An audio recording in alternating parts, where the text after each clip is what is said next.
中等定广播加华拉扬拉上扎罗，更个罗主正念正正念达南达拉塞，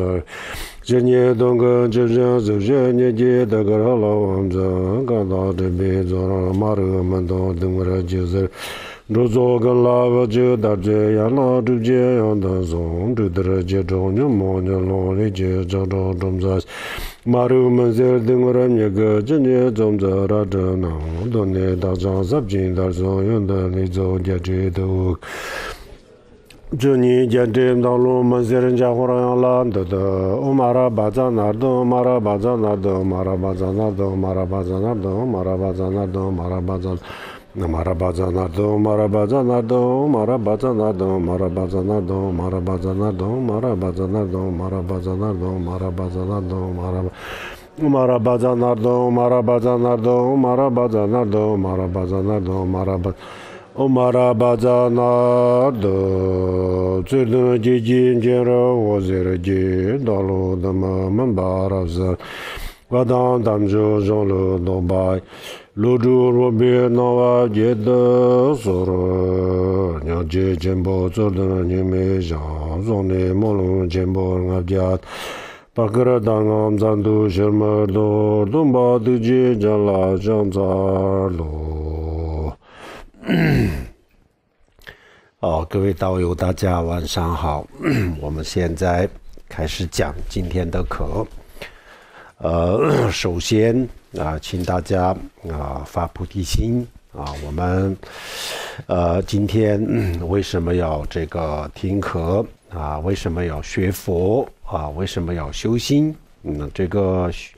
应该有一个目标那么这个目标是什么呢？我们的目标不应该是为了现实生活当中的一些小小的利益，比如说健康长寿等等也不应该是为了个人的解脱为了自己一个人的解脱。那么我们的这个目标应该是什么呢？应该就是菩提心，也就是说我们为了利益天下所有的众生。让天下所有的众生从这个轮回苦海当中解脱，为了达到这个目标我们下定决心要成佛。为了成佛今天大家来听这个课那我们的发心应该是这样子，这个就叫做菩提心非常的重要。希望大家要高度重视这个菩提心的修法因为我们没有菩提心的话，那么修任何法都不能成佛，都没有用，只能也许在这个轮回当中我们过得稍微好一点或者是再好那也就是只能自己一个人从这个轮回当中解脱只能达到这一点这个目标。所以我们一定要发菩提心，希望大家努力。好，这个就是菩提心，我们每次都要提醒大家发菩提心。接下来我们讲今天的课。那么我们今天的课是慧灯禅修班的这个四加心的课之一那么我们前面已经讲过了这个四加心当中的这个人生难得，然后就是寿命无常还有轮回的痛苦这三个修法在这个之前已经讲过了。那么今天呢，我们就讲这个第四个，也就是这个四加心的最后一个修法。这个最后一个修法就是因果不虚最后一个修法是因果不虚。那么这四个加行也就是四个前行那这个也就是四个不同的修法。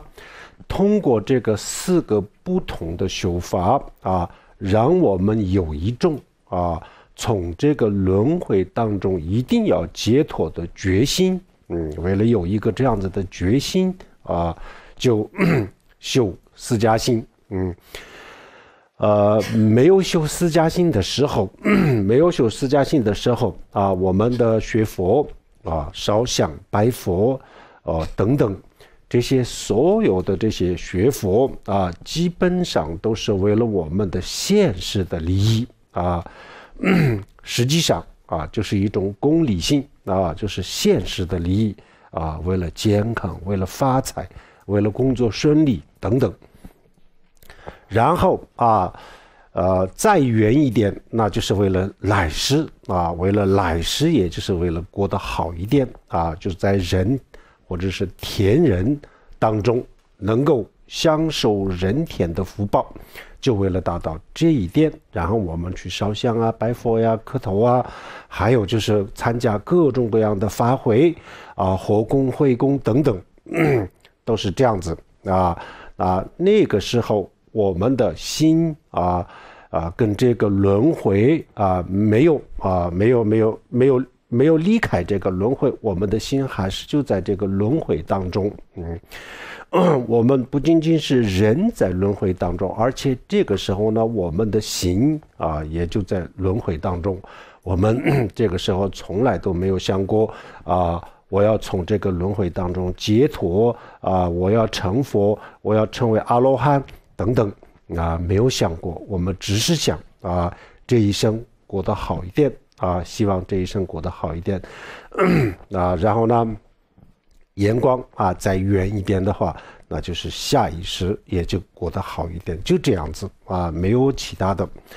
然后我们通过这个人生难得寿命无常，尤其是轮回的痛苦还有就是我们要讲的这个因果不续通过这个4个不同的这个修法，然后让我们从这个轮回当中开始从轮回当中开始走出去走出轮回走出轮回。首先我们的心要从这个轮回当中走出来首先是我们的心要从这个轮回当中走出来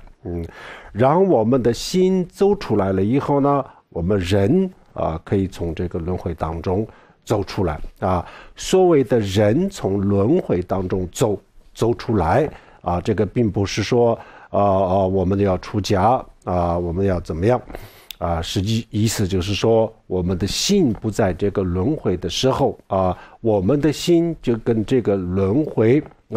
分手了，与轮回分手，也就是脱离了这个轮回以后呢，然后我们的所有的这些行为也就是跟着我们的心走这样子以后呢，我们人最后也就是可以脱离轮回脱离轮回这个任何时候都是这样子。比如说我们在现实生活当中，一个人他不想待在这个地方，他想移民那这样子的话，首先是他的心想移民然后呢，他的心想移民的时候呢，这个时候他的心已经不在这里了，他的心已经在另外一个地方他的目标已经不在这里那么自从他有了这样子的心以后呢，那么他的所有的一切都是为了达到这个目标他就是为了达到这个目标会奋斗会努力这样子以后呢，总有一天这个人他会离开这个地方他会去他要去的地方那轮回当中的解脱也是一样，首先是我们的心要离开。如果我们的心不离开，我们觉得这个轮回还是很不错的不想离开，还是希望在这个轮回当中这个过幸福快乐的这个生活这样子的话，因为我们的心还没有脱离轮回，所以人永远也不会脱离轮回人永远也不会为了从这个轮回当中解脱做什么事情。就像一个人他根本就不想移民他根本没有这种打算那这样子的话，因为他的心就是不愿意离开这里，所以他也就不会为了这个离开这里做什么事情因为他不做这方面的努力，所以他人永远也不会离开同样的道理，首先我们的心要从这个轮回当中走出来，那么心就要从轮回当中走出来。那为什么要走出来需要一个理由。如果没有理由，我们的心也不想走出来它也不会走出来的，需要一个理由。那么理由是什么呢？我们就是主要是这个四个修法里面的这个轮回的痛苦，还有就是因果不续，就这两个原因因为这个轮回当中我们之前也讲过，佛或者佛教它没有否定轮回当中或者是我们的现实生活当中存在着一些幸福和快乐，他永远也没有否定这一点但是呢，我们在这个轮回当中所感受到的幸福和快乐，确实是非常的短暂非常的短暂。然后呢，我们的所有的幸福、所有的快乐都是相对的幸福和快乐，这里没有一个绝对的幸福快乐然后呢，我们的这些所有的幸福和快乐因为它是相对的，所以它的这个变化很无常，变化无常也就很短的时间当中都会变化。所以呢，我们就发现这个轮回当中呢，就是没有一个我们可以我们没有一个可以追求的这样子的东西，没有一个永恒的永久的幸福所以我们觉得这个轮回，我们还是从这个轮回当中能够脱离摆脱这样子的话就更好超越轮回的话，就是可以脱离这个轮回的痛苦。那会有这样子的想法，尤其是这个后面的两个修法前面的也是一样人生这么短暂然后有这个来之不易这么的这个难得这么难得的人生非常非常得到是非常不容易，但是失去是非常容易这样子以后呢，最后我们想明白了我们要超越这个轮回，从这个轮回当中解脱一定要超越解脱最后就会有这样子的想法那这个我们之前讲过了，这个四个前心这四个前心就像波音747飞机的四个发动机一样，它的每一个发动机就有8万公里的这个推动力如果这个四个发动机都不工作的话，如果在地面上的话，那就是飞不起来的如果就在空中的话那就一定会掉下来的同样的，这个四个发动机，这个我们的四个架星等于是这个四个发动机如果这个四个都没有修好的话，那我们根本从这个轮回当中就是起不来就是离不开，根本就没办法起飞就是永远都在这个地面上永远都在这个轮回当中，根本就没有办法起飞如果我们之前就是有一点点这个出离心起飞了起飞了以后呢飞机离开地面25米以内就叫做起飞起飞了以后呢，然后我们如果这个时候这个四个架星有不能坚持没有修好就退失的话，那么这个四个发动机就在空中这个不工作一样，那这个时候它会掉下来的。如果4个都不工作的话，那就会掉下来。同样的，我们这个4个加薪是非常非常的重要。如果我们这4个加薪没有修好的话，就是修什么大圆满、大寿宴都是没有用的，没有任何的用没有任何用。灌了再多的顶参加了再多的官丁、后宫、会宫都是没有用的都是没有用的。现在这个时候，我们很多地方用什么后宫、会宫来代替我们这个佛教的慈悲和修行这个是永远是没有办法替代的，这是错误的。我们如果想参加火宫但是我们一般我们现在做的这些根本就不是火宫，我们不会做火宫。如果会做的话，标准的火宫我们可以做会宫也是一样。我们现在做的会宫根本就不是会宫我们根本就不知道怎么样去做火宫会宫，什么叫做火宫会宫，它到底为什么要这么去做，这些意义我们都不明白。如果明白，如果我们会做的话当然可以做但是呢这些东西呢不能代替4加行、5加行不能代替这个闻思修行。佛教学佛的核心就是闻思修如果没有了闻思修，那么其他的这些表面的这些非常隆重的这些法会再多都是没有用的没有用的。大家不要迷信这些形式化的东西，尤其是商业化的东西。这些都本来就已经离开了佛教的这个核心的思想佛教它不是商业化，它不是形式化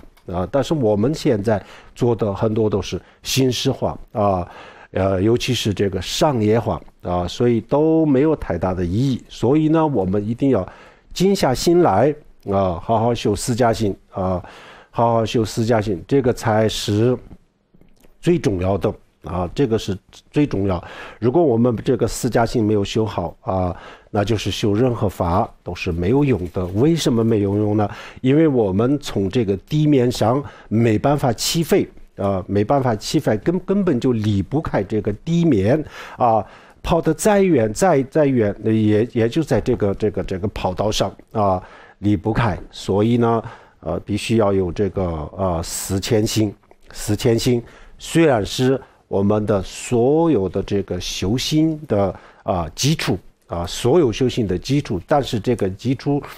是有些时候呢它比更高深的这个更高端的修法更重要因为我们刚才讲的，如果没有4加行的话没有这个4加行的修法的话，我们根本就离不开这个轮回永远都跑得再远，修得再好，还是在这个轮回当中没办法脱离所以一定要这个修好4千行。那么4千行当中我们这个前面的3个讲完了，我们今天就讲讲这个因果不虚。那么因果不虚因果不虚有它的理论，然后也有它的实际的这个修法。那我们现在讲的是一个实际的修法，但是这个实际的修法之前呢还要给大家简单的要介绍一下这个佛教的这个因果学因果学说。那这个因果学说我们前几天刚刚讲过了这个缘起刚刚这个讲过了这个缘起佛说道干经那佛说道干经讲了这个外因缘内因缘讲得非常清楚了。那么这个外因缘当中呢讲的都是因果讲的都是因果，这个里面讲得很清楚了。这个希望大家我们这个禅修班的这个学员也要这个再一次的就好好学一下这个佛说道干经这个非常的重要。然后在这个之前呢，曾经也讲过一些这个关于这个因果这方面的一些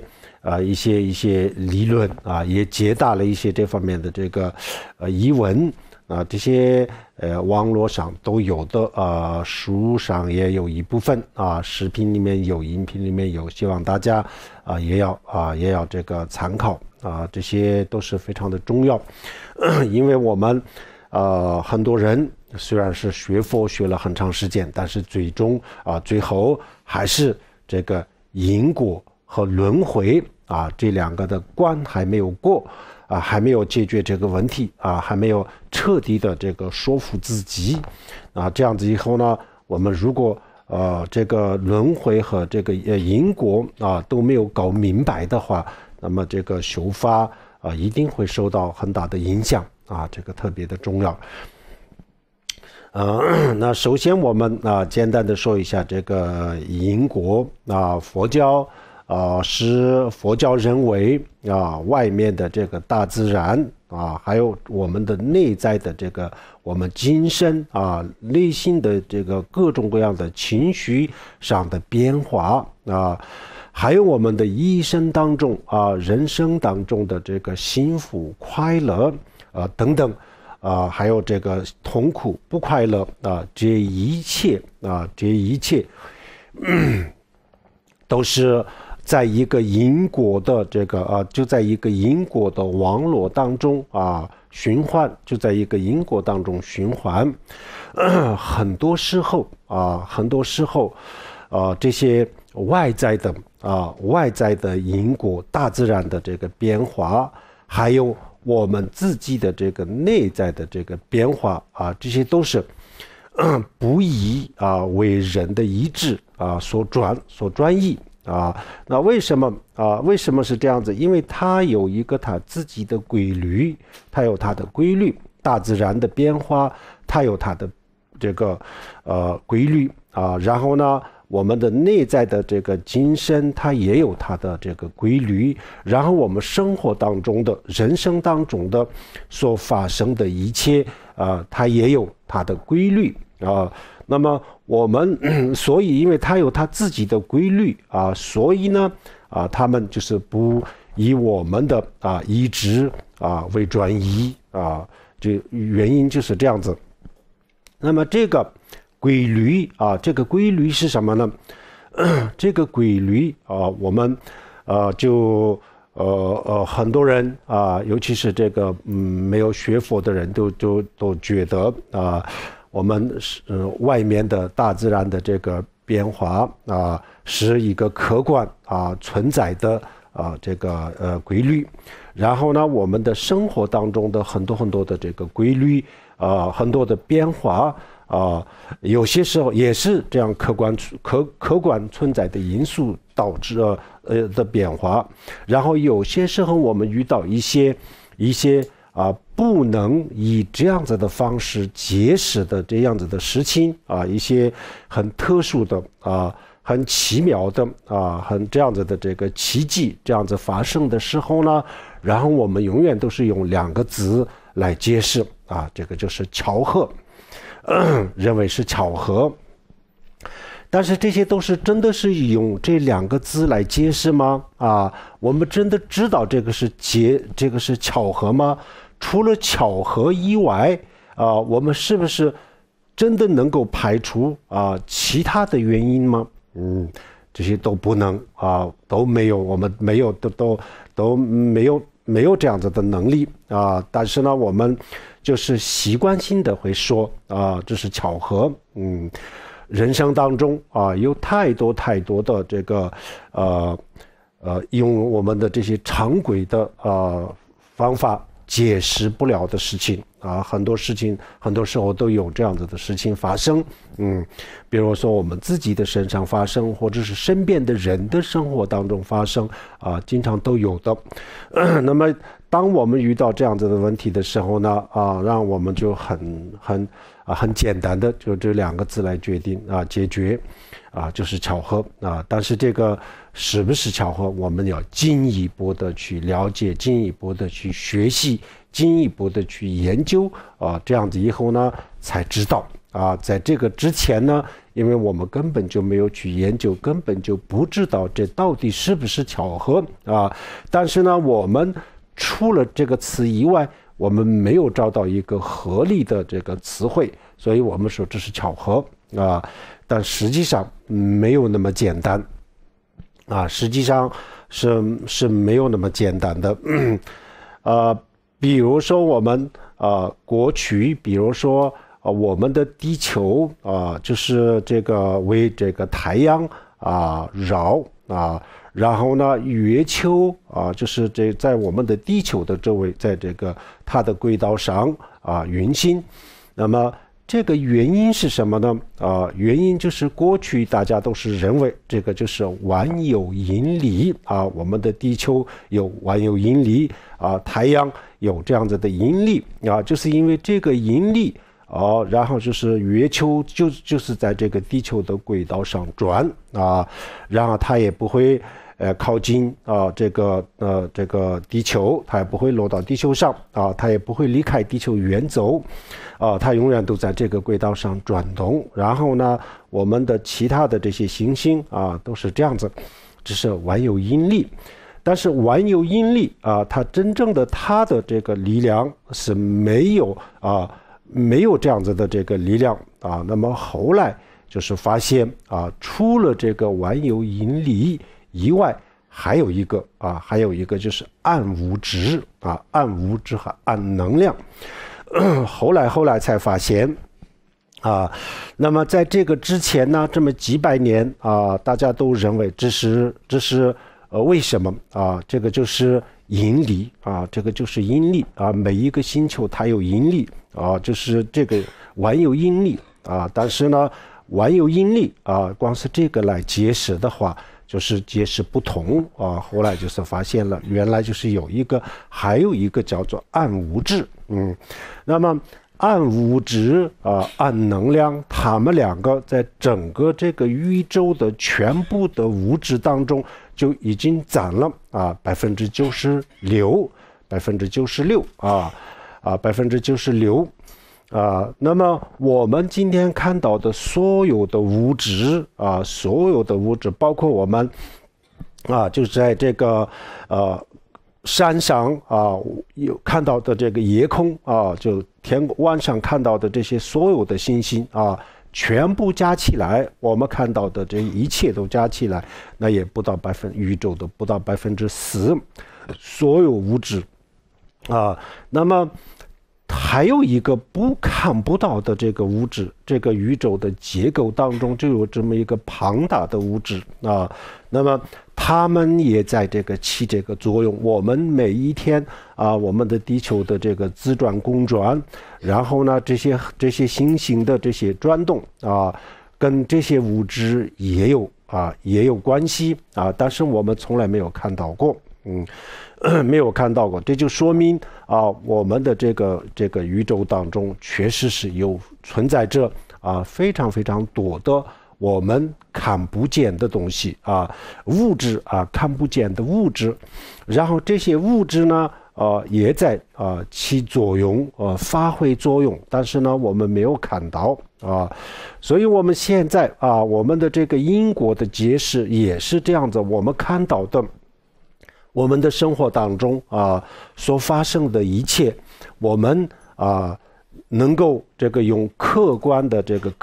存在的这个原因解释得通，就会说这个是客观原因如果解释不通那么我们就是说这个是巧合，除了这个以外我们没有更好的这个解释但是呢生活当中发生的一切当然是有客观的因素了那么除了这个客观的因素，还有没有其他的原因我们所讲的这个客观的因素再加上这个巧合这两个确实是没办法解释我们的人生当中的很多很多的事情很多的事情。然后呢，如果说是一个巧合，它绝对不是一个巧合，它就有一个规律它就有一个规律。如果是巧合的话，那么一个人、两个人的生活当中才是这样子，不可能成千上万个人都是这样子。如果是成千上万个人都是这样子的话，那么不是巧合，这里面有一个规律，有一个规律，但是这个规律我们没有看到，我们不知道这样子。所以我们我们的这些愚昧的想法，非常幼稚的想法，也就是说我们自以为是的这些想法这些想法很多实际上就是最早期的最低级的一些想法最低级的一些想法因为我们就是觉得我们看得到的这些，我们所了解到的这些物质的这个因果以外，我们以为没有其他的这个因果但是这是一个非常幼稚的想法。这个我们刚才讲的，就像这个星球的转动是万有引力，没有其他的解释一样这些都是还有一些很多其他的原因也在，但是当时还没有发现那么我们现在我们的感官就是一个非常非常愚钝，就是看不到什么东西，是这个看不到一些很深奥的东西了解不到很深奥的东西，我们的感官只能看到这个世界的一些表面的现象那么我们的感官看不到的时候呢，我们的意识他也没办法知道他的所有的这些他的这些观点都是来自于是我们的感官给他提供的然后这个我们前几天也讲过，我们对这个世界的认知我们对世界的了解80%都是来自于我们的视觉而不是听觉、嗅觉、触觉，是来自于我们的视觉然后我们的视觉它是漏洞百出它有很多很多的这个错觉它有很多的这个错觉。那么一个这样子的有这么多的错觉的东西提供的这个信息到底有多可靠？没有什么可靠，没有什么可信度所以我们因为我们的感官没有看到，所以我们去否定的话，那么这个自然就是一个非常愚昧的做法非常幼稚的想法，不对的所以我们要进一步的去了解这些东西，我们的这个人生当中遇到的一些很神奇的东西至少我们的这个常理是没有办法解释，至少我们的这客观的因素是没有办法解释而且这不是一个人两个，很多人的身上都会发生的这样子的事情似乎就看起来有一个规律，但是这个规律是什么我们不知道的这些东西这些东西如果说是巧合这两个字，巧合这两个字没有能力去解释它没有能力去解释它所以这个时候呢，我们要去进一步的去寻找其他的答案有没有其他的这个因素，是我们所看到的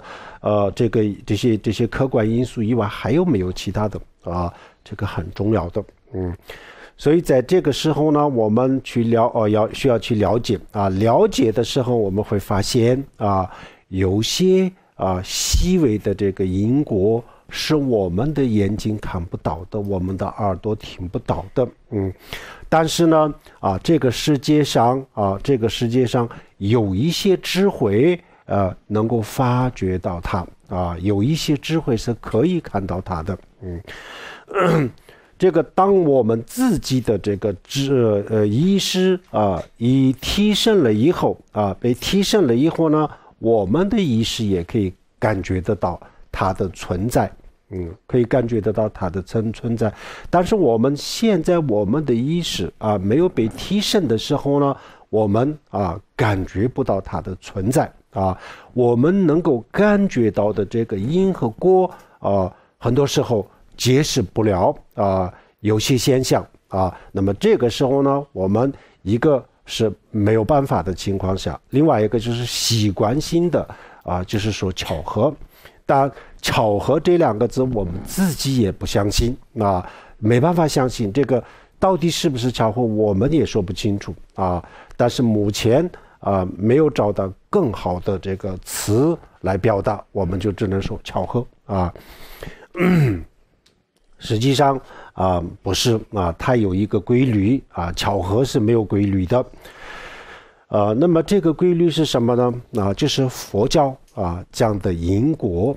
佛教讲的因果任何一个因和任何一个果我们前几天这个学过的这个道干经这个里面就讲过了，因和果是相识的相识的。俗话说的这个种瓜得瓜然后就是种豆就得豆这两个种瓜不会得豆种豆不会得瓜。那么这个因和果它是相识的它是相识的那么这个相识如果我们这个规律接受了以后呢，然后善有善报，恶有恶报，实际上就这个规律了就这个规律，种瓜得瓜，种豆得豆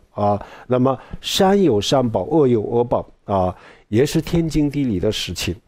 这个没有什么这里面没有什么其他，这个我们万事万物宇宙当中的万事万物都在一个因和果之间的关系它的所有的事物的变化，它的发展都在它的因和果决定因和果决定它的因就决定它的果的这个趋向，它的果的发展那么万事万物都这样子，万事万物都这样子的话，那么唯独这个善和恶为什么不是这样子呢比如说我们的这个全世界所有国家的法律也是这样子就是犯法就有法律的这个惩罚当然这个是人为的，不是自然的。但是除了这个人为的以外呢，在这个大自然当中呢，也有一个规律不是人为的一个自然的规律。自然的规律就是如果我们去做了坏事，就有一个这样子的不好的报应做了好事就有一个好报那它不是人为的，它是一个自然的规律。那么它的存在是合理的合理的，我们没有什么理由去否定它当然如果我说我不相信，当然可以了，这个相信和不相信它是个人的事情，这个我们也不能强加谁一定要去相信。但是如果说你可以不相信，但是如果你要因为你不相信所以要否定这个这是没有说服。你不相信是你自己的主观意识的一个这个自己的一个见解但是呢就是因为不相信所以要否定是不可能的因为你不相信所以这个不成立，这个是没有这样子的道理的所以我们这个时候呢要看看有没有一个理由有没有一个理由来证明这个因果的存在因果的存在大体上来讲我们刚才讲过了这个善有善报，恶有恶报这个我们已经接受了已经接受了这个大自然的所有的规律都是这样子那么所有的规律既然所有的规律都是这样子的话，那么善和恶也是这样子善和恶呢也没有什么特别的。如果我们说其他的所有都是这样子的这个规律，因和果是相识的唯一就是善和恶就不是，它没有这个规律这样子我们也要一定要拿出证据才可以但是我们也拿不出什么证据，没有什么理由这样子的话这个就不能成立的所以大体上我们这个就能够接受了，已经接受了这个善有善报，恶有恶报但是一些具体的问题上面呢比如说今天比如说我们就遇到一个问题那么它是什么原因，它是不是因果关系，它是不是善恶的这个报应那么这个我们就说不出来了说不出来。我们要否定它是这个善恶的因果也否定不了，如果要肯定的话，那我们也没有什么理由肯定就是停留在这样子的状态这个时候呢，我们需要一个更高的智慧来看这个问题，因为我们的这个感官是就没办法肯定也没办法否定这个时候就需要一个更高的智慧那这个更高的这个智慧呢佛的智慧还有一个除了佛以外稍微有一点神通有点神通的人也可以看得出来，比如说这个人这一生做了一些什么样的事情因为他做了这个事情，他下意识他又变成什么样子有神通的人也能够看得出来那佛的智慧当然是这个神通广大无边，他就可以看得出来。那么我们今天也没有佛的智慧，也没有这个世间的这个神通我们这两个都没有的情况下呢，那我们自己要去看是没办法了，我们只能就看有这样子的神通有这样子的智慧的人看他们怎么讲比如说我们这一本书我们看来这本书这张桌子就是一个静止的物体我们看不到它的运动但是呢那显微镜下面呢，那么说它是运动的这里没有一个静止的物体，它是运动的那我们这样子的时候呢，比如说我们的眼睛呢也看不到这张桌子是运动的，然后我们也没有显微镜那么在这个时候我们怎么办呢？那我们要听有显微镜的人通过显微镜看过这张桌子这张物体的那些人怎么说，我们看他们怎么说他们说了那么我们就只能相信他们他们有这样，因为他们有显微镜他们通过显微镜看过了我们没有显微镜，我们的眼睛也看不到，那在这种情况下我们只能看他们怎么说就是这样子的这个道理所以我们在这个因果一些细节的问题上呢，我们自己去看我们看不出来但是呢我们推理的话可以推得出来的因为这个大的这个宇宙这个宇宙的整个的宇宙都是一个这样子的因和果的关系而且这个因和果是相识的就是像这个中卦德卦中斗斗斗这样子那么这个成立了以后呢然后我们的这个因果也是应该是这样子这个新式逻辑学里面呢就有大前提小前提然后就是结论这不就是三个吗？我们的宇宙万事万物都在这个因果当中因果当中发展，而且这个因和果是相识的都是这样，这个整个的宇宙都是这样子，这叫做大前提大前提。然后呢，我们的这个善和恶也不例外也不例外，因为它也是一个大自然规律的一部分它也是大自然的一部分，它也是这个宇宙的一部分小前提。然后最终的结论那么成立了，它也是善应该有善报，恶应该有恶报我们的眼睛没有看到什么善的果报和什么恶的果报，我们的眼睛没有看，但是呢，我们可以这样子去推理推理的话，这是没有问题的应该是这样子就这样这样子以后呢，我们自己也就是大体上只能说大体上大体上我们可以推理这个因和果是真实的存在的，符合逻辑的这样子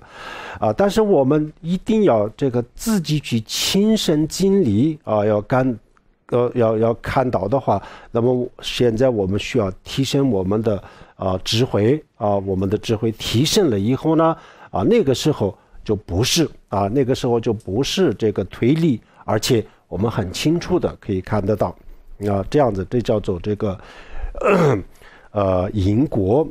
那么我们可以这样子理解，比如说我们今天的我们的这个生活当中就发生了一个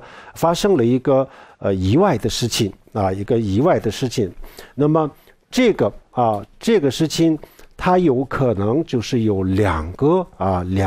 这个因和缘一个是今因和今缘，也是当下的因和缘当下的因和缘，也就是我们讲的这个客观的这个因素这是一个另外一个呢，它有可能有一个缘的因和缘缘的因和缘是什么呢？是上意识再上意识这样子的时候呢，我们就是做了一些事情那么这个做的这个事情今天就导致了这样子的这个事情导致了这个结果这个我们前几天也讲过了，这个气象学上面有一个蝴蝶效应就是这样子比如说有一场龙卷风这么大一个龙卷风，有可能是2周之前2个星期之前有一个蝴蝶，它把它的翅膀扇动了几次有可能是这个它的翅膀扇动了以后呢，在它的这个空气，它的身边的这个空气产生了变化，然后这个变化再大，就是最后导致了今天的这个龙卷风那么这个龙卷风的源头有可能是一个蝴蝶的翅膀的扇动这叫做蝴蝶效应同样的，我们今天我们的生活当中发生的一些事情看起来就是一个现实是一个客观的什么因素但是呢，实际上除了这个客观的因素以外，它还有一个更远的地方，有一个因素我曾经就是我自己就做过一个可以导致这样子的今天的这个结果的一个这样子的事情做了一个这样子的事情，所以我今天有这样子的结果比如说我们这个一个母亲一个父亲生的2个比如说双胞胎他的所有的这个客观的因素条件他接受的这个教育然后家庭的背景等等全部都是一样全部都是一样但是他们的性格不一样，他们的这个未来的命运不一定是一样的那么为什么不一定不一样这个是什么原因呢那这个里面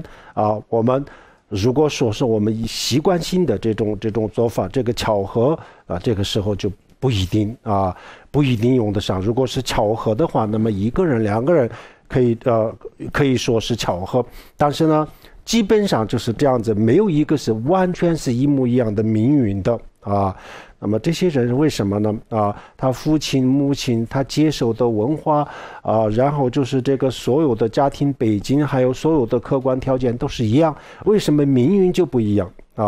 为什么这个人生的遭遇就不一样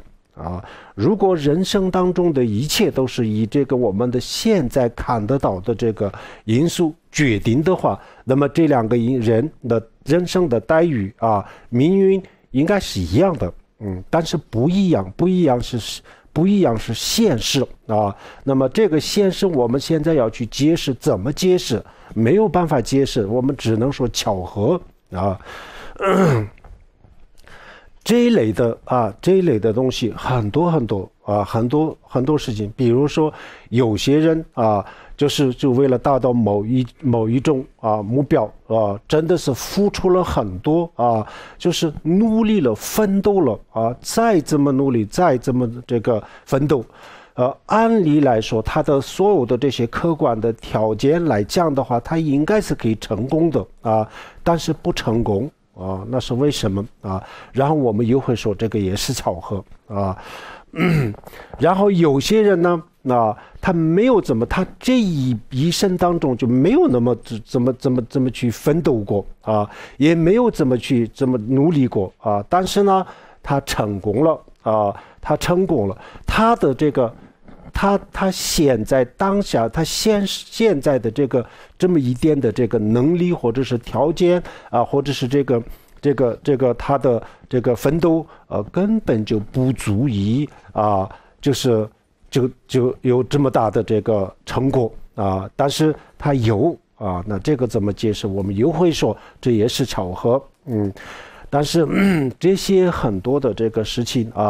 等等太多这样子的事情是里面就是有一个我们看不到的这个因缘就在这个当中还有我们每一个人自己去思考自己的生活当中，或者是他人的这个身边的人的生活当中去思考的话，我们每一个人都会找到很多这样子的这个例子那么这个就说明除了这个我们的现在的这个客观的因素达不到的，还有一个或者是更有利的因果就在里面所以现在的客观的条件就是都具备了，但是呢结果就是不是这样子。为什么不是这样子？因为它还有一个更有利的因果在里面，我们看不见，但是它在。所以呢，这个因果就不让这个客观的条件再成熟再怎么样，不让它发挥作用，不让它成功不让它有这个结果。这样子的事情很多的，所以我们这个宇宙没有那么简单，没有我们的感官能够看到的那么的简单然后我们的人的这个生活当中发生的很多事情也是没有这个我们的所想象的那么简单就是有很多我们看见的，也有很多我们看不见的还有一个就是，如果我们靠我们的这个感官仅仅是靠我们的这个感官我们以为可以了解到这个世界这个真的是太幼稚的想法了根本就不是这样子。我们的这个感官真的看不到，他看到的很多东西是假的，根本不是这样子他没有看到的很多东西是真实存在的，真实存在的很多东西他都没有看到现在其实佛教里面很早就讲了那么现在这个高科技的技术越来越发达了以后呢，让我们越来越明白我们的感官其实是看不到这个世界的让我们越来越不相信我们自己的这个感官那这样子的年代，如果我们还说我没有看到的都不存在这样子的话，这就是一个非常可笑的话这是一个非常幼稚的想法，所以不能这样子。所以我们就我们看不见的东西是没有办法否定的啊。我们刚才讲的暗物质、暗能量啊，已经占了这个宇宙的总的物质的95%、96%啊，我们看到的只有5%或者4.9%这样子啊，其他的都是存在，但我们都没有看到啊，所以我们就没有资格说我们的感官没有看到的东西是不存在的，再也没有资格去说这样子的话啊。这是大体上讲啊，因果就是这样子。好，然后呢，接下来啊，还有一些这个具体的一些具体的这个疑问啊，比如说我们很多人讲啊，那比如说有些坏人啊，做了很多的坏事啊，但是他一生啊都是过得好好的啊，没有看到有什么这个报应啊，那这个是不是说明因果不存在啊？然后呢，有些好人啊，他做了一辈子的好事啊，但是也没有看到什么好报啊，那么这个就是是不是啊？这个因果，这个是不是说明因果不存在啊？还有就是说，我自己啊做了很多的善事啊，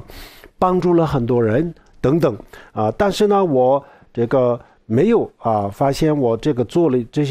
些工作以后呢更加的顺利过得更加的好没有发生什么，那这个是不是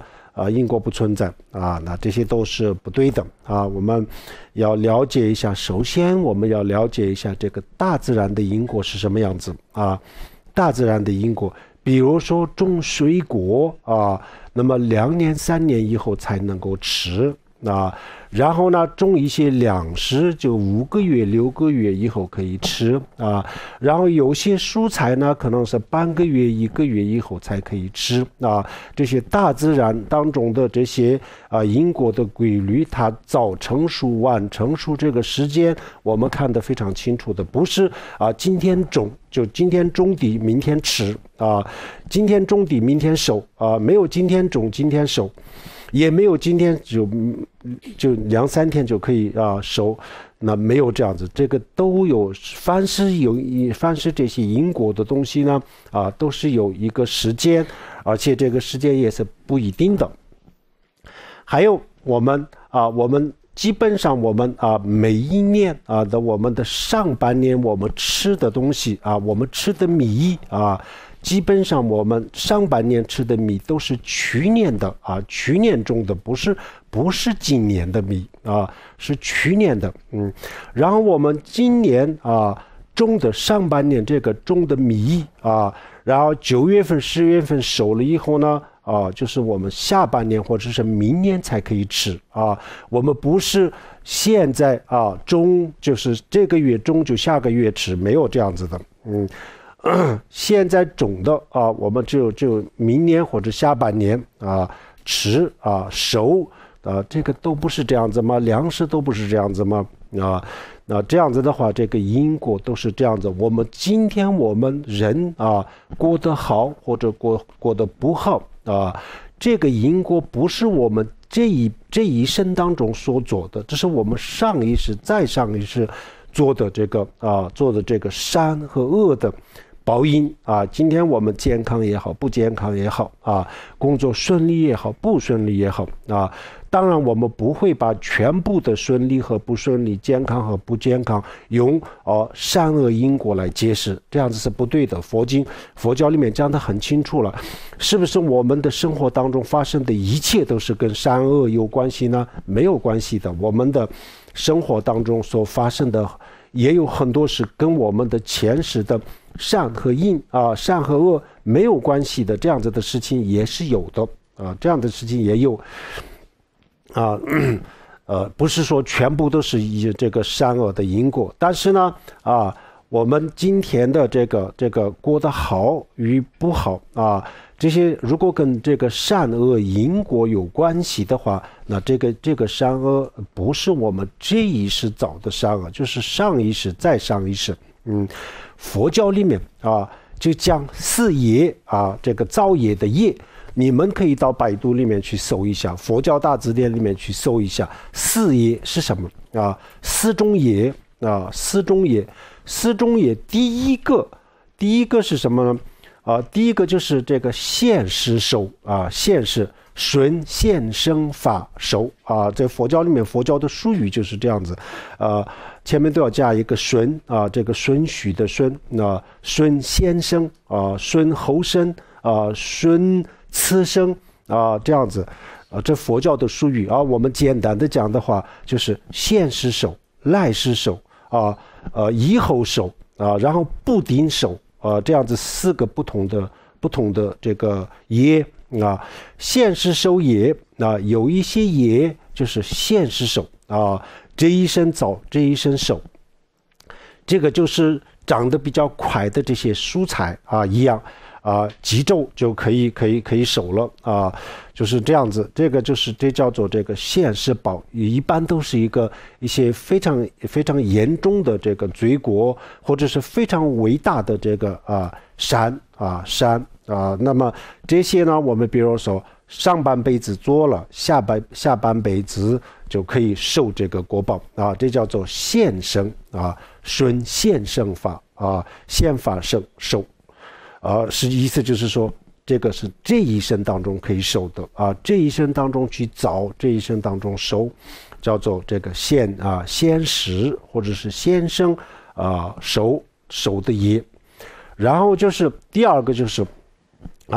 就次生啊，就是下一生受啊，下一生受的这个也是来生受，他一定会来生受，他不会这一生受，他也不会第三世以后受，他一定会来世受那么这个就是这个罪恶当中呢，就像无间罪像无间罪的话，那么他也不会现世报他也不会第三、第四、第五，他一定会来世就受这个果报那么这个，比如说这个人他是造了这个无间罪，那么严重的这个罪过无间罪这佛教里面是很严重的罪过了。但是呢，他这一生当中，他还是会过得好好的他不会因为他造了这个无间罪，所以他这一生过得不好因为这个无间罪虽然是非常严重的罪过，但是它是来世报，它不是现世报所以呢，造了无间罪的人，有可能他这一生当中是健康发财顺利什么事都没有出现，都有可能。为什么呢？如果这个人他上一世造了这个造了善事做了一些善的法造了善业，那么这样子的话，他今天他的健康，他的这个发财他的这个顺利这跟我们他现在这一生造的这个无间罪没有关系的，他就跟上一世的有关系所以他有可能他这一生当中什么都不出现就是一生当中过得好好的但是呢，下一世就会有这个果报那这叫做这个来世受的业。然后顺后受业后就是第三世以后他也不会这一世受他也不会第二世就是下一世受，然后呢下一世就是第三世以后的就未来的某一个这个时，他就会受这个果报那这个叫做后受业。后受业就是第三世以后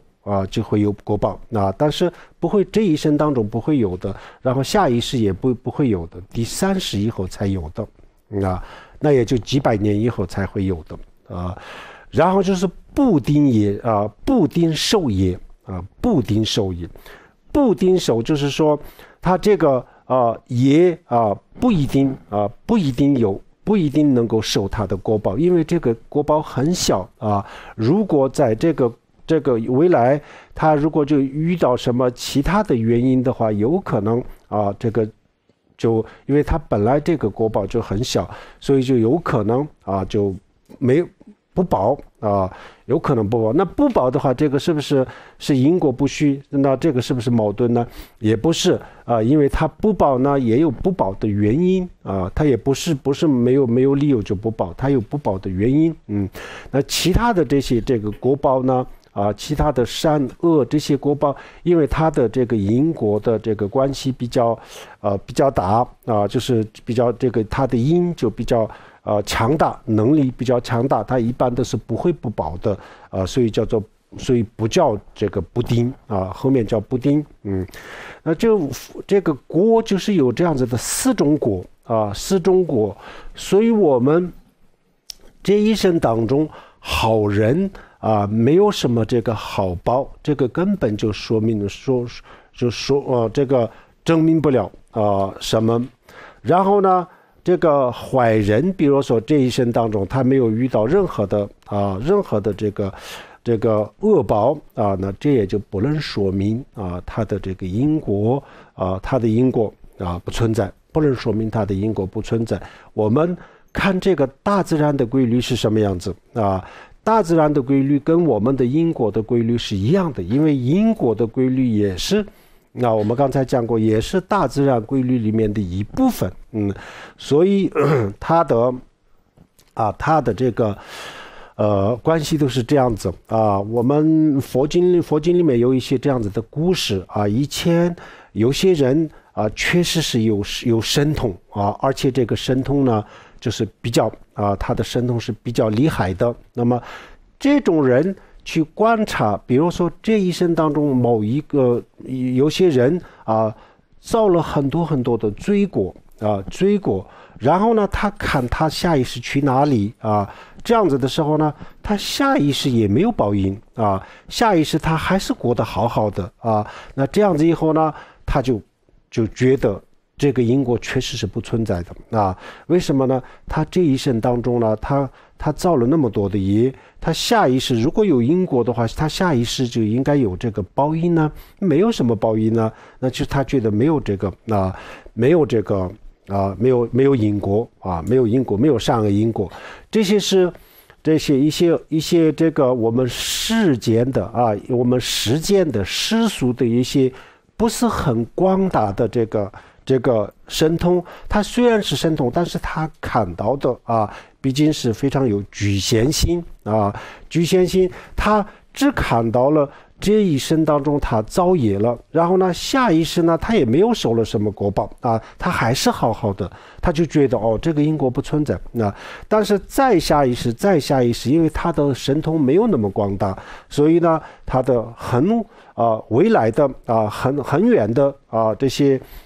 这些果报呢他没有看到他没有看到，他就看到，反正他看到的这个范围当中呢，没有看到他的什么果报。这样子以后呢，他觉得这个因果是不对的连有神通的人都是这样子除了佛的神通是广大的神通、无限的神通才能够看得出来。今天的一个非常微小的这个种子它永远都不会这个中间它不会无因无缘这个不发挥作用，它总有一天会成熟的那它什么时候成熟这个佛的神通才能够看得出来。我们世俗的有神通的人也看不出来的，有些时候这样子。所以这个因果呢，它就是一个我们的意识当中有很多的这个善的种子也有很多的恶的种子然后这些善和恶的工作这个种子呢有顺序的去这个成熟那成熟的时候呢，一个善的种子成熟的时候呢，他这一生过得好好的，但是呢他成熟了他在享受上一世的这个果报，但是他现在呢正在播下下一世的这个一个不好的这个种子，他就播下了一个不好的种子，但是这个种子还没有发芽，还没有结果还没有，只是播下了一个种子而已。它现在已经开花结果的这个呢是上一世、再上一世、再上一世的这个种子。所以这个因果是没有那么简单了啊！我们不要以为我今天就做了一个什么好事，然后明天后天遇到了什么挫折，然后就想不通，就觉得没有因果关系啊，没有善恶因果，根本就不是这样子。这个我们树木春光，我们能够看得到什么呢？啊，就是就看到这么几年，然后这个当中我们没有发现什么好的报应和不好的报应的时候呢，我们开始说没有报应啊，这个是不对的啊。轮回啊，轮回就是一个非常非常非常漫长的过程啊。然后呢，在这个轮回当中呢，我们做的这些事情，或者是我们播下去的这个种子呢，也就是有这个非常不可思议的这个粮。那么这些粮都这个种子都在我们的内心当中，它会一步一步的会成熟啊。那么它先成熟什么，后成熟什么呢？也有一个规律啊。这个我们得去学这个俱舍论啊，俱舍论阿毗达摩俱舍论。比如说同样的两个这个罪业或者是善法同样的两个，那么我们做了两个同样的这个事情以后呢，这两个当中呢，哪一个先成熟哪一个后成熟呢？做的事情是同样的一件事情，比如说造了同样的罪，或者是这个做了同样的善，那么这个时候呢，我们要看他长期做的，比如说他是长期杀生的就比如说在屠宰场的这个屠宰车间里面这个工作的，比如说长期杀生的，那这样子的人的话，那么他的这个杀业很重的他同时这个杀生和偷盗，他做了两个同样的这个罪过，但是呢，首先是这个成熟的是哪一个呢？他经常做的这个罪过，他会先成熟的。如果他的偷盗，他经常也偷东西也杀生，两个都是长期做的话那么这个当中呢，哪一个先成熟呢？比如说他更加的执着哪一件事情比如说他特别的在乎特别的喜欢偷东西，那这样子的话呢，那么他这个偷盗的这个果报就会先成熟的会先成熟等等就是有这样子的规律，它因果是哪一个先成熟，哪一个后成熟是有规律的，这跟我们的这个大自然的规律是一样的我们的这个意识当中，我们的阿赖耶识，这叫做阿赖耶识阿赖耶识是我们的这个精神我们的最基本最基本的这个精神精神最基础的精神，也就是我们人的心就是人的意识的最低层也是最基本的意识。那么我们做的任何一件事情这个能量，比如说我们生气了然后就是有强大的欲望这些东西呢，我们认为就是比如说我生气了，然后等一下不生气了以后呢，我们认为结束了，没有什么了。但是不是表面的这个东西结束了，但是呢，它产生了以后呢，它把一个能量放在我们的这个意识当中，意识的最这个低层的这当中，它消失了但是呢，它把能量储存在我们的这个意识当中储存在这个意识当中。比如说我们用电脑输入什么东西然后呢保存了，我们把显示器关了在这个显示器上面呢消失了，这东西消失了，这个文件图片我们看不到，这画面看不到但是呢，现在它已经在它的硬盘里面它的硬盘里面，这显示器上面是看不到的关掉了，已经没有了，但是呢，它在硬盘里面有的同样的，比如说我们生气了打人骂人结束了以后就看不到这个东西，这个行为已经消失了，就不存在。我们以为这个消失结束了但是它还没有结束，它这个表面的这个行为结束了，但是它有一个能量就有一个种子，有一个能量，就储存在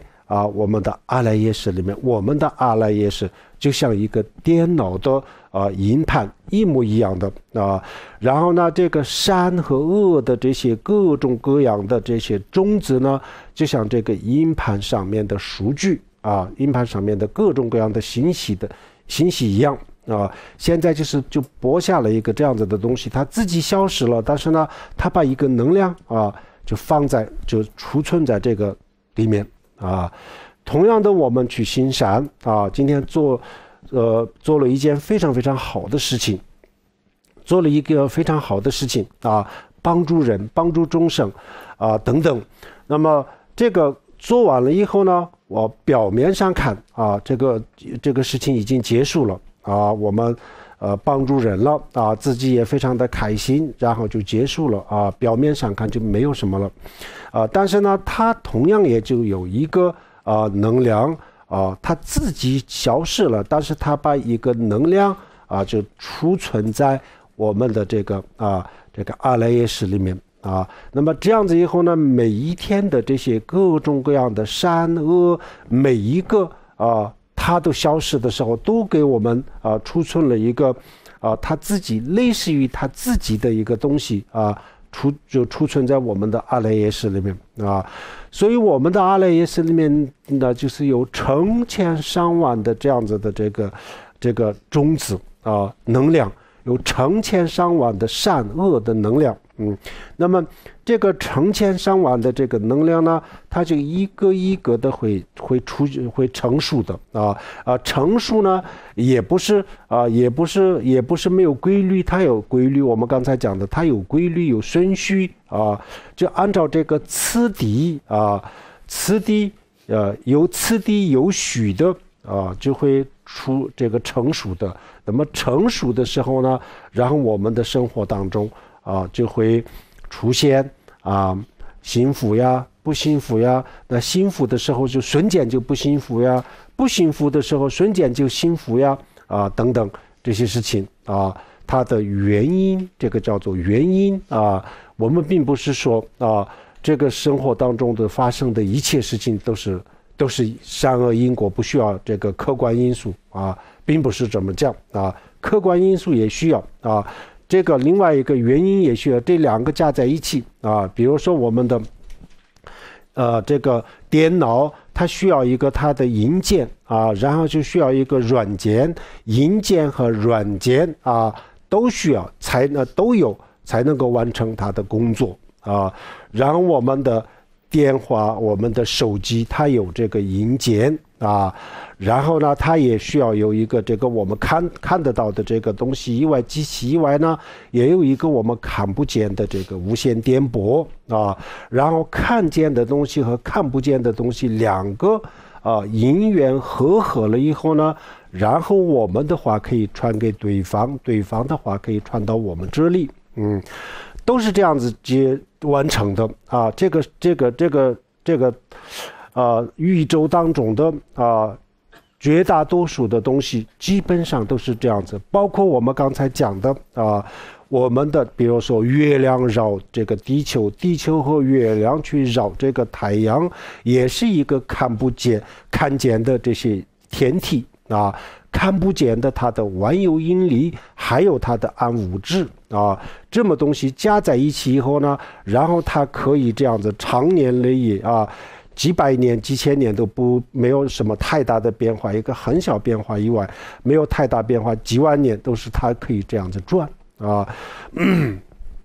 同样的，我们的生活当中的很多事情除了我们看得见的这个规律看得见的这个客观的这个因素以外，还有一个我们看不见的这个过去的这个因缘这两个加起来了以后呢，然后就我们的这个生活当中呢，有些时候就会发生一些我们根本就控制不了的东西啊，根本就控制不了的东西，根本就不应该发生的事情啊。按常理来讲的话，就是不应该发生的这些事情，好的也好，不好的也好，那么这些原因就是因为不仅仅是我们的客观的因素、当下的因素，还有一个根源的因素啊。所以这个时候呢，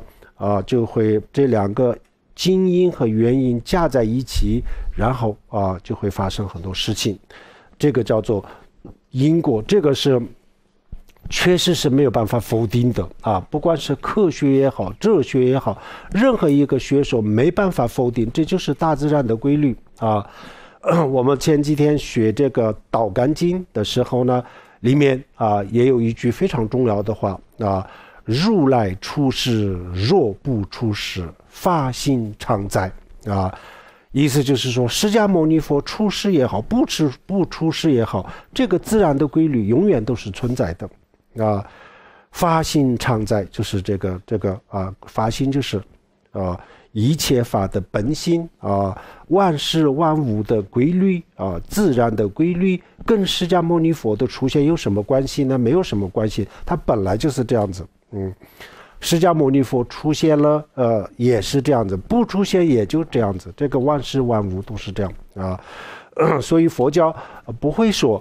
这个大自然是释迦牟尼佛创造的呀，这个因果是释迦牟尼佛这个创造的呀，或者是另外一个神这个万能的神在主宰呀佛教不会这样子说，佛教认为万事万物的变化就是有它自己的变化它自己的这个因素，这就是像这个自然科学是一样但是呢，里面有一个自然科学目前还没有证实的一些其他的比较深奥的东西以外，都是一样这个就是这样，这叫做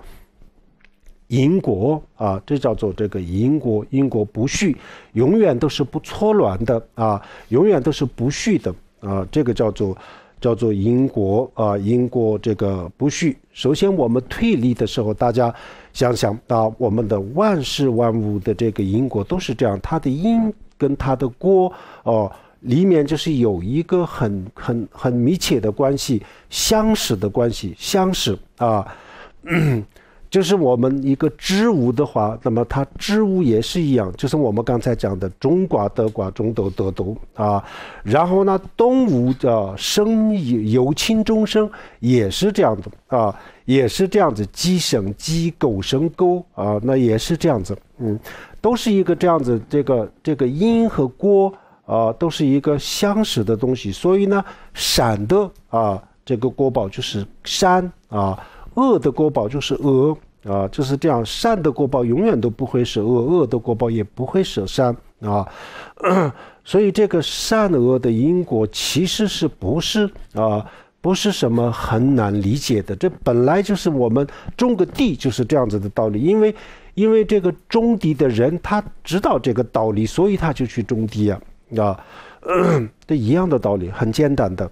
所以但是如果说很简单呢，如果我们深入的去了解，那么当然这里面有些东西是我们的感官是根本没办法知道的除了有神通而且有像佛的这样子的神通，广大的神通才能够知道一般的神通都没办法知道的这样子，因果就是这样子然后我们学佛的时候，就是一个非常重要的事情，就是一个是轮回人到底有没有这个后世来世这是非常重要，我们必须要静下心来研究去思考光是我们的能力去研究，我觉得有点难但是呢，现在已经有太多这个科学家还有就是其他的这些很多的这个人他们去研究的这些数据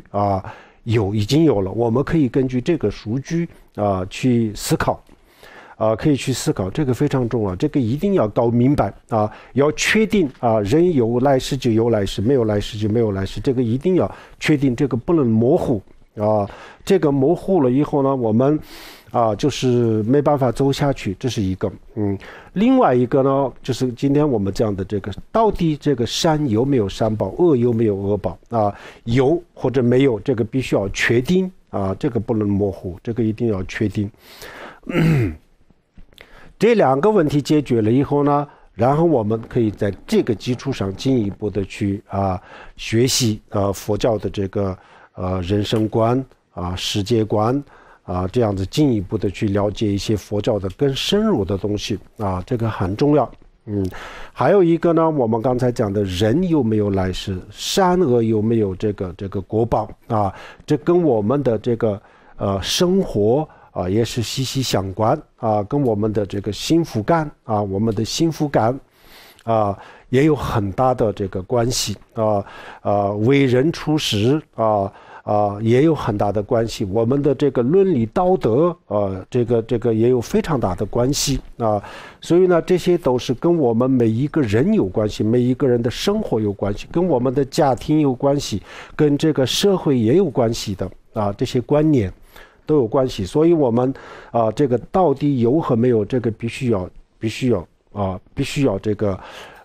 确定我们先不说这个是一定有，也不说一定没有。首先我们给大家提供一个思维的方式然后思考的方式，然后呢我们可以给大家提供一些信息，然后大家就可以通过这个这些思维的方式或者是通过这些数据，然后自己去思考因为我们的内心当中要建立某一个观念的话，这个外人是没有办法帮助的只能给你提供一些这个推理的一些方法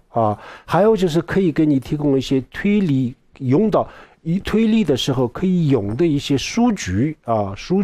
可以提供给你，然后最终你认为这个有还是没有，这个我们佛都没有办法帮助我们了佛也不会你一定去想这是对的，你一定去想这是错的佛也不会这样子说了我们也不一定这么去想所以这个是谁也帮不了的教育可以洗脑但是这些都是短暂临时的洗脑可以洗脑的，但是这个洗脑实际上是临时的没有一个是永恒的可以洗脑的，这个不成功的所有的这个洗脑的成功都是一个短时期之内也许很多人这么讲了，也许我也接受了但是呢，如果有一天我静下心来一思考的话，就不管别人怎么说我们每一个，因为人他就是有这个优点我自己可以去找很多的数据，找很多的理由，然后我通过这个方式去推理了以后呢，然后我可以怀疑这个就是之前就是通过这么长的时间一辈子或者半辈子，通过这么长时间的洗脑，我立即就可以否定掉这个都是有可能的。所以呢，我们要让大家去要这么去想，不要这么去想，这个我们没有办法的就只能给大家一个这个思考的方法，思维的方法，然后呢大家去思考所以释迦牟尼佛也讲了佛教也讲闻思修闻我们先去听听完了以后呢，在听的过程当中，我们就学到了一些思考的方式，思维的方式，然后呢，我们也就找到了一些推理的时候可以用的一些数据或者是证据，然后通过这个证据，通过这个数据，然后最后去推理那么结论接受还是不接受，还是自己决定决定，外人是没有办法决定的外人没有办法决定比如说我们儿子的这个观点父亲没办法决定的然后呢父母的观点儿女他也没办法决定的没有办法决定的，真正的意义上是没有办法决定。当然了，父母的这个影响就是儿女受到父母的影响就是在某种程度上接受了某一些这个观念这个当然是有了但是这个观念真正的要变成他自己的这个观点和他的见解这样子的话，必须要自己去思考，外人是没有办法给你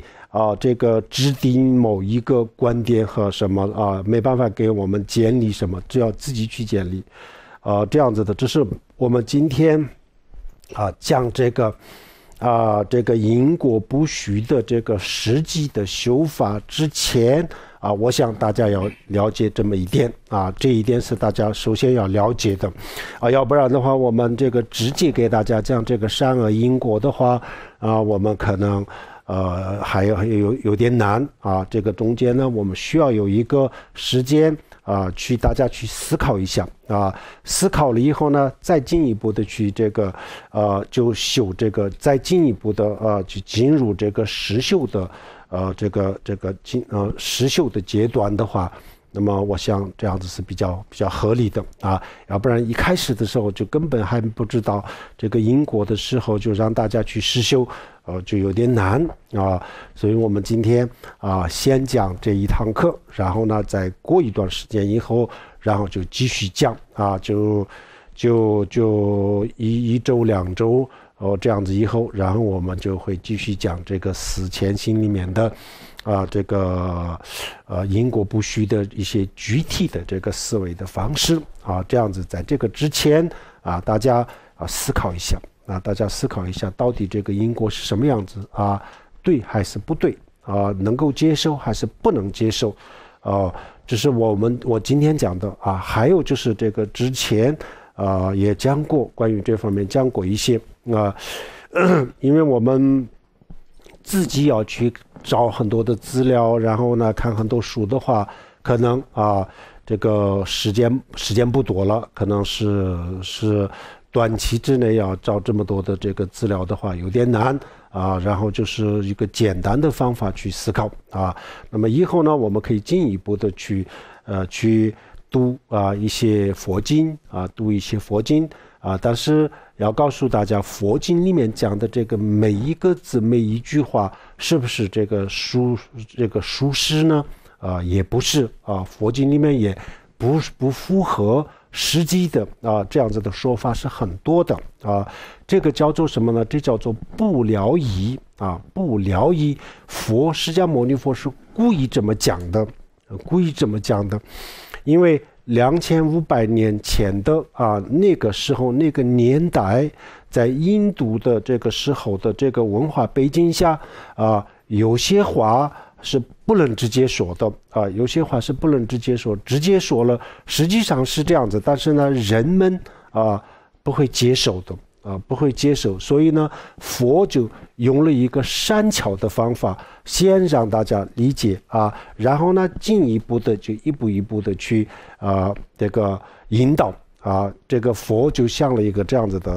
的办法。如果一开始的时候把这个真实的东西要真相告诉大家的话，那有一部分人是一定会很高兴的，一下子就接受了。但是呢很多人就是从此以后他从来都不会去听不会去学就会有这样子的这个起到这样子的作用所以呢佛就是小心翼翼的怎么样把这些人逐渐的引导这个解脱的道路上所以这个佛经里面有这样子的话，一些不符合事实的有这样子的话，那么这个什么是符合的，什么是不符合的呢？那么佛经里面就有标准有这个衡量的标准这个我们可以慢慢的学今天就讲到这里，然后呢还有20分钟的时间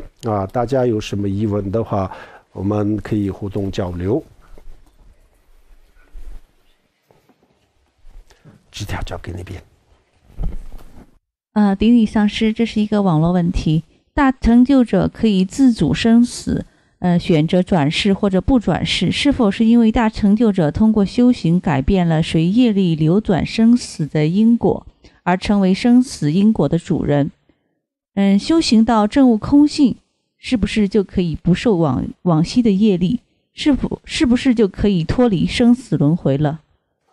不是。证悟空性的，比如说证悟了一谛证悟了一谛的话，那么他从此以后就不会造新的这个业但是呢，过去已经造的这些业还是会受到影响的证悟了以后还是要受到这个影响。前面的他的问题是什么呢？重点是什么呀？重点是说大成就者可以自主生死，他是不是可以选择转世或者不转世？是否是因为他通过修行改变了随业力？是的，修行好的人一般这个大乘净庄严论这部论里面就讲得很清楚了我们一般的人投生是业力善恶的业力投生然后呢菩萨呢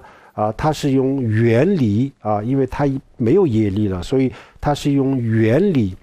发愿原理投生。那原理投生的话因为我们比如说我们普通的人呢，是因为是我们下意识投生到什么地方这个不是以我们的心缘来决定，而是我们的业力来决定，所以我们是没有自由的，下意识要去什么地方就不清楚了然后菩萨的话，那么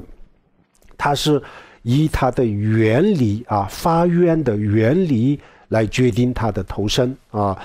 投生的地方。那这样子的话，他会发愿众生需要他的是他的地方就是什么地方需要他什么地方他可以帮助到人帮助到众生他就投生到这个地方所以这就是这个原理决定所以这个修行修的比较好的人境界比较高的人呢，那他投生就是原理来决定投生或者不投生都是他可以自己可以决定。还是一个网络问题，请问上师，同性恋的因果是什么？什么原因这一生会是同性恋？5戒里面同性恋属于邪淫吗？为什么？如果犯戒，为什么还有其他大德帮同性恋举行婚礼？同性恋的也不能说同性恋的全部同性恋的有些行为是属于佛教讲的邪淫那么邪淫就有什么样的这果报，这个我们下一次要讲。这书里面如果提前要想了解一下的话，可以看这本书大圆满的前行普贤上师言教这本书里面讲得很清楚，邪淫里面就讲得很清楚了。还有一个是宗喀巴大师的菩提道次第光论等等，这些里面都讲得很清楚。所以同性恋的有一部分的行为是这个属于邪淫所以这个是有果报的。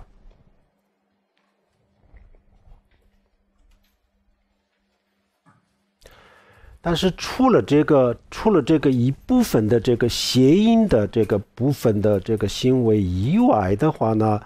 那同性恋它也不一定是罪过那他们为什么要跟同性恋的人这个婚姻主持这个婚姻？这个我不知道，他们可能有自己的想法了。对。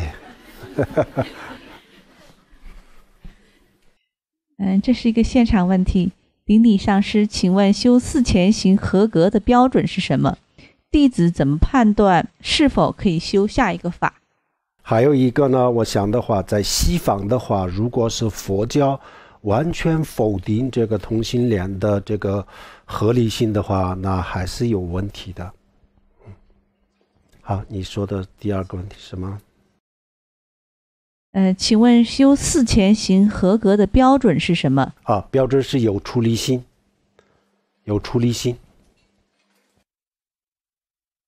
还是现场问题，生活中发生的事件有近因和远因，那其中哪一个对导致事件发生的作用或者是影响更大呢？这个要看，比如说它的经营的这个力量很强大的话，经营的力量大，现实的一些，比如说我们刚才讲过了一些这个事情成功的这个成功客观的角度看，这个事情的成功率比较高，但是有些时候不成功，那这样子的话，这就说明它的原因的这个力量就比较强大。经营的当下的客观的这个条件的力量就没有那么大，有点弱推理的话应该是这样子，但是我们要确切的知道它的这些力量的话，这跟我们的感官是很没办法的，只能这样子去推理。现场问题，顶礼上师，因果的力量也属于暗能量吗？什么能量？暗能量。暗能量啊，暗能量不是，暗能量和暗物质都是属于物质，因果就不属于物质了。因果的能量是不属于物质，因果的能量就在我们的阿赖耶识当中。如果因为我们看不到它，所以呢，如果因为它看不到，所以我们说它也是暗能量，那这个就是一个新的名词啊。他还说，如您说的，轮回是一个非常非常漫长的过程。那请问上师，是谁在轮回？是阿赖耶识吗？对，我们实际上真正这个从上一世到这一世，这一世到下一世的这个移动的东西，比如说这本书啊，从这张桌子上又放到另外一张桌子上，实际上就是这本书在移动啊。这样子真正的这个移动的呢，不是我们的这个肉体了。然后呢，我们的这些情绪也不是，这个情绪有些时候有，有些时候没有。真正移动的上一世，从上一世再下一世，下一世再下一世移动的，就是这个阿赖耶识。阿赖耶识在移动啊，可以这么说。阿赖耶识呢，就像一个电脑的这个硬盘。我们把一个电脑里面的硬盘取出来，然后又装在另外一个电脑，然后又取出来，有另外一个可以装另外一个电脑一样。实际上这个硬盘在移动同样的，我们的阿赖耶识在移动。现场问题，顶礼上师，弟子请问，升起初步出离心时，自己会有什么样的体会或者是心境？自己有这样，比如说就是之前的话，这个没有出离心之前的话，我们做任何事情，包括做一些功课学佛的这些功课，也是我们刚才讲的一样，它的目的就是为了这一生或者是下一生过得更好这样子就是说明还没有出离心了。那有出离心的时候呢，就是发自内心的就是发自内心的想我不再想不再想轮回了我不再轮回了我一定要解脱有这样子的一个坚定不移的决心的时候呢，这个就是可以判断自己有出离心了，这个就是出离心我要解脱，这就是出离心。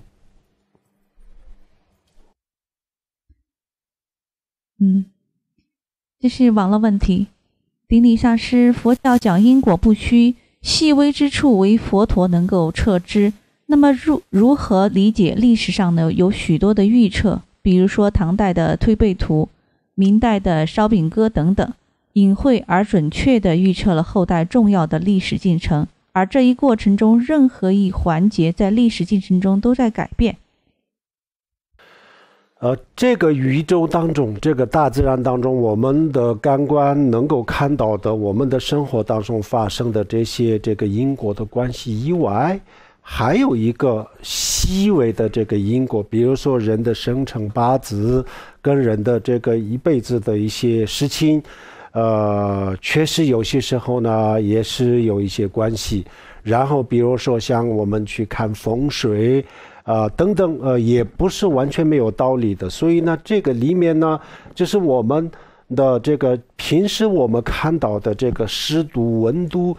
还有这个动物、植物的动植物的变化以外，还有这个里面呢，就是有一些细微的这个变化。那么这个细微的这个自然的规律，它抓住了以后呢，然后通过这个，它就可以去算，它就算出一些结果。但是这个呢，还不属于神通它是通过这个可以算的那这个算就是有一个规律按照这个规律，按照这个方法去算的话，如果它的这个基本的信息没有错的话基本的信息没有错，然后它算的方法没有错的话，它确实是可以算出一些未来的一些事情但是呢，没有一个是100%的准确的可以算。那这个就是这里面有一些细微的规律这个规律是什么我也不知道，反正有一个这样子的规律很多都是这样子。网络问题，顶礼上师，弟子是上海慧灯禅修班的。我们小组共修因果不虚时，大家有一个疑问，就是因果和世间法律的关系。同样的行为，在不同时期和不同国家，可能有些是合法的，有些是非法的。那么在因果上，是不是也会产生不同的结果？感恩上师。因果上不会产生，比如说像堕胎。有些国家的法律合法的，有些是这个非法的但是呢，佛教的因果上面呢，永远都是非法的因为就是杀生所以它没有这样子的，它不会跟这个世俗的一些制度所产生变化。这是现场问题，请问上师，通过忏悔，是否自己以前的恶业清净后，以前恶业产生的果报也可以完全不受呢？是，如果我们忏悔的好的话，就是完全可以消除这个罪过的所有的这个果报等于就是这个果报等于就是零。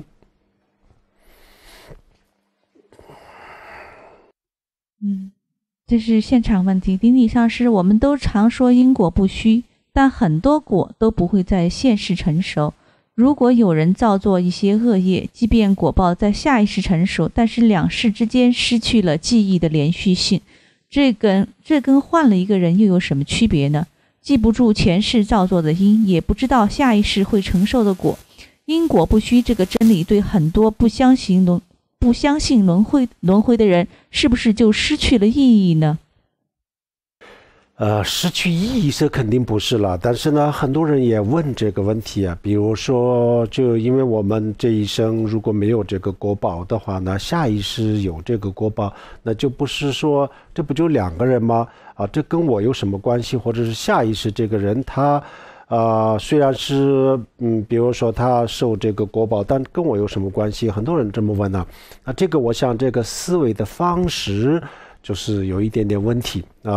这个要这样子理解，比如说我们小的时候和老的时候是完全是不同的，但是呢，我们的这个连续相续是一样的。从医学上讲的话，我们的这个我们的很多的器官都在一定的时间内全部都会新陈代谢然后呢就每过一段时间的时候呢，我们的所有的细胞都不是以前的比如说1周之前的根本就已经不存在，现在完全是一个新的这个身体了完全是一个新的身体但是呢，我们看到的就是一个连续的东西，这个连续的东西我们认为以前的我的肉体到现在我肉体是一个这个一个人的身体同样的我们比如说我们的这个精神，它也是实际上它也是这个每一刻每一秒都在发生变化，那么第2秒钟的时候呢，第1秒钟的这个意识都已经不存在了，是这样子。但是我们还是觉得这个连续这个连续的东西，实际上这个连续是不存在的，是一种错觉。但是呢在我们的这个生活当中啊，我们把它当作是真实的，那就变成对跟我们来说它是显得很正确很真实。那这样子以后呢，这个连续的东西是存在的，所以我们这一世和下一世，比如说下一世我死了以后，然后投生的时候，我不管是变成一个动物也好变成一个人也好，那这个时候我今天的这个人肯定是不存在了但是呢，下一世的这个人就像我现在的我一样，我那个时候我把我的心就认为他是我他是我，所以我们现在大家要想想这个就比如说今天我们的这个幸福也好，快乐也好这是我上一世做的，上一世我是一个什么样的人，我虽然不记得但是呢，上一世的他做的这些事情，我今天要承受了，要承担了那么这样子以后呢，我连续这个相续是一个相续就是这样子。比如说我们健康的时候和生病的时候的这个身体实际上是身体也好，内在的精神也好是不一样的，完全已经发生了变化了。但是呢，健康的人和生病的人他的相续是一个相续，所以呢，我们健康的时候去买这个医疗保险我生病的时候是可以用的就是这样子的道理了。所以这个我想曾经很多人问过这个问题，这个问题上面呢，我想还是要大家可能也许很多人是这样子认为的应该去思考一下，这个连续相续是一个相续，所以呢，我下一世的时候，不管我变成动物也好，人也好，这个时候呢，我的这个相续跟我现在一样，这个时候我一定把它当作是我所以我现在去行善，我下一世受这个果报的时候，我一定会享受的，那个时候对我自己有用就像我们去这个年轻的时候去赚钱买这个养老保险然后我老的时候就可以用这一个道理了。这是一个网络问题。顶礼上师，请问素食者可以售卖含有动物油成分的食品吗？可以食用鸡精等调味品吗？我们现在的鸡精都不是鸡肉，就应该是没问题了。这个开玩笑的这个自己不能吃但是呢买也就最好不买，但是买就没有那么严重了，主要是这个不吃素食就是主要是不吃。这是现场的问题，请问上师，阿赖耶识存入了种子的因的能量比如说是电脑的硬盘，那如果把硬盘毁灭了，那还有轮回吗？没有轮回了，硬盘毁灭了以后，就所有的这个数据信息都不存在一样。我们把这个阿赖耶识彻底的毁灭，就是菩萨的世谛的时候，就是成佛的时候了。成佛的时候把全部毁灭了就不轮回了。还是现场问题，顶礼上师，炫火轮是由于视觉参与而有，那么相由心生，以视觉参与生相是同一个道理吗？同一个什么？同一个理，同一个道理。他问是不是同样的道理，就说他说炫火轮是因为视觉参与而产生的，那么相由心生。什么是炫火轮对那个是由视觉参与而产生的。那么他说相由心生是不是以视觉参与而生相是同样的道理吗？是的，相由心生，佛教讲的相由心生相不仅仅是这个视觉这个我们所有感官看到的整个世界叫做相，要范围比较大一点。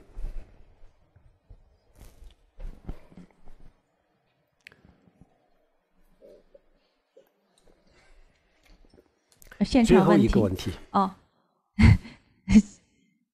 请问上师，弟子受持八关斋戒选的3天可以改为任意的3天受持吗？若守戒当日参加灌顶时，可以在不贪心的情况下吃一点代表悉地的加持品吗？前面的一个问题是什么？八关斋戒的时候，他说他选3天嘛，一个月选3天，3天哦。他是可不可以选任意的3天，而不是说这个就是要看这个守节的时候。如果是守节的时候，当时就有这个打算啊，我每个月守3天，那么这个3天呢，我自己看，想什么时候守就什么时候守，有这样子的发心的话，可以这样子啊。如果是这个守节的时候，这个时间已经定了，比如说我15、初8、30要守啊，然后呢，下一次守的时候就没有按照这个当时的这个想法去守的话，那就有点不对。对，还有一个是这个关丁的时候，守八关斋戒的时候是吧？他吃一点代表西地的加持品。就是只能就是象征性的可以用一点。这个我们曾经讲过，就象征性的，很小很小一块放嘴巴里边啊。他还代表他说为学校的一个师傅，他说他因为生病要吃药，长期吃药的话，如果守八关斋戒，能不能吃药？药可以吃的，可以吃药是吧？对，吃药可以。感恩上师慈悲家。好，阿弥陀佛。我们现在大家做回向。Sonam de tamja zaba nya domne ni be jana ba je nya ke ga nan je wa long zhe ba zhe bin zhou lin zhou a zhou er xiu om hong ban zhen ge zhe ba ma se de hong om hong ban zhen ge zhe ba ma se de hong om hong ban zhen ge zhe ba ma se de hong。阿弥陀佛，大家晚安。